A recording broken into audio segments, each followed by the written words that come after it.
I want to start with a little bit from Mila's story. I think is the place to start. I shed a lot of tears this week, and I don't cry much, as you know, and I'm going to try to do this without doing so. When I posted the second thing that I'm going to read from, a letter from a DarkHorse fan named Dan, the mother of this beautiful young woman, Mila, wrote in the comments, I believe that's when I first heard of her, that she and her husband had been out on the streets as the convoy passed last Friday, I guess 8 days ago now, and passing out flyers, just single-page flyers about their daughter, who is gone now, who died of suicide. She was an extraordinary young woman who was nowhere close to the edge before the COVID lockdowns. And as she says in the flyer that she handed out to the truckers as they passed through their small town in Ontario, I sent letters to the Prime Minister, the Ontario Premier, to the federal and provincial health ministers, to the ministers of education. Nobody even wrote us back. Nobody cares. You can actually show my screen here, Zach, if you want. This is again Tara, the mother of Mila, speaking or writing to the truckers. This is not just about our child. It is about Canada's children. Thank you for what you were doing. It matters. So I say here, just in the preamble to what Tara then wrote, and which she allowed me to post on Natural Selections this week, our children need their world back. We have stolen some things that we can never return. And Mila, as you will learn, again, I encourage you to go and to read this and to spread it widely. There are a lot of people who need to know that this is one of the true human tragedies that has resulted from the policies that have been so insane. She was deeply loved and will be forever missed by the many people who knew her. The truckers and their supporters and friends are doing this for all of us, and we thank them, and we thank you, the truckers who are listening, and we encourage you, as we will throughout this live stream today, to hold the line, and we see that you're doing that.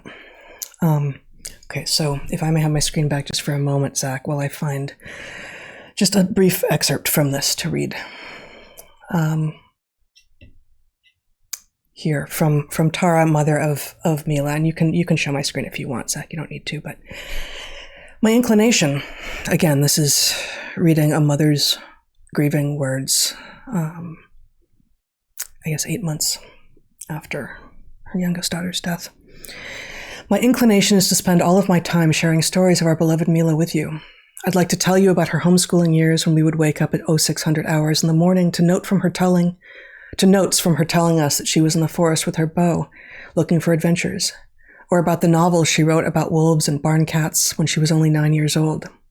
I would love to share a coffee or two and tell you about the 98% average she maintained throughout high school and the peer tutoring she offered to those who struggled.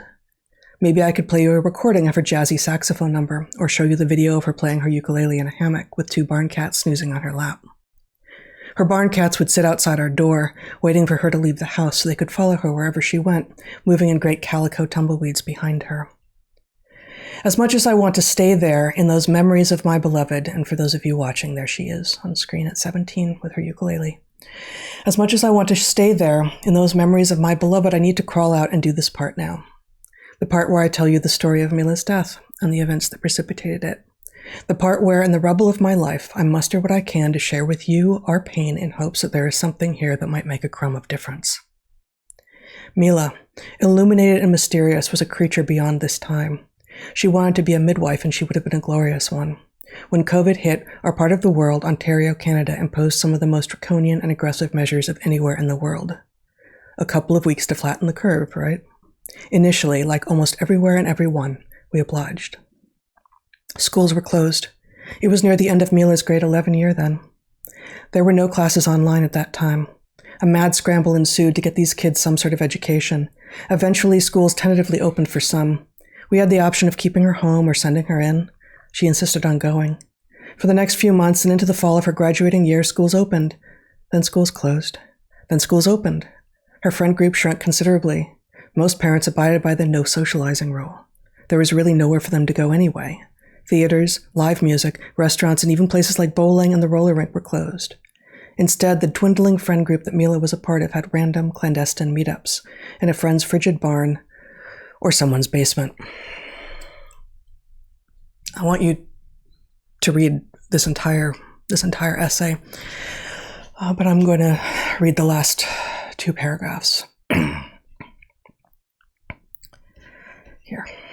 On the evening of May 10th, 2021, I had a dream that an angel stood before me.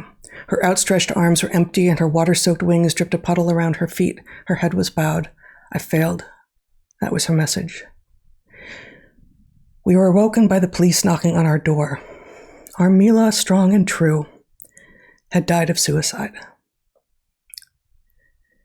And Tara shared with me also this line drawing by an artist local to them that is being used as the inspiration for the stone carver for Mila's headstone. This young woman was nowhere close to the end of her rope before any of this happened. And these parents see the truckers' convoy as the inspired, patriotic, peaceful, and passionate movement that it is.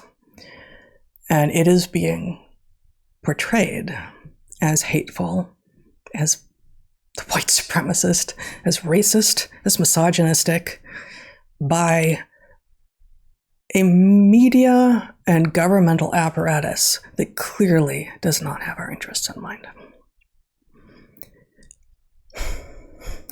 Yeah, so first of all, I should say this story is unbelievable and absolutely heartbreaking in the sense that the death of any young person is a tragedy. There's the potential ahead of any young person, and the loss of it is appalling. But in this particular person's case, this was an extremely well-adjusted girl who had a tremendous amount to live for. And I think the thing that is so hard to accept is how much damage was done in a short time by a society that I'm beginning to realize, and really this has been what my week has been characterized by, the recognition that you can tell how dangerously broken our society is by the number of different ways in which you can see that we are absolutely failing children. And this story contains not one, but several of these, and they combine. And their combined effect is, to have robbed the world of somebody that I have no doubt would have been an utterly extraordinary adult. And it is, on the one hand, it's a wake-up call, right? Because the point is the very definition of what a society is. It's not a generation. A society has to go on in order to be legitimate. There's no construction you could put together that wouldn't continue, that would be valid, right? No matter what it did in the short term. Ours doesn't really do anything right in the short term, not anymore. And it is also setting itself up to cease to exist because it no longer regards children as fundamental and important. And in any case, we're going to have to think through how we confront this. What we have here is the evidence of the failure. We don't have a recipe for fixing it. But I believe you're absolutely right in, somehow this story of Mila and the story of the truckers, they both are and aren't the same story.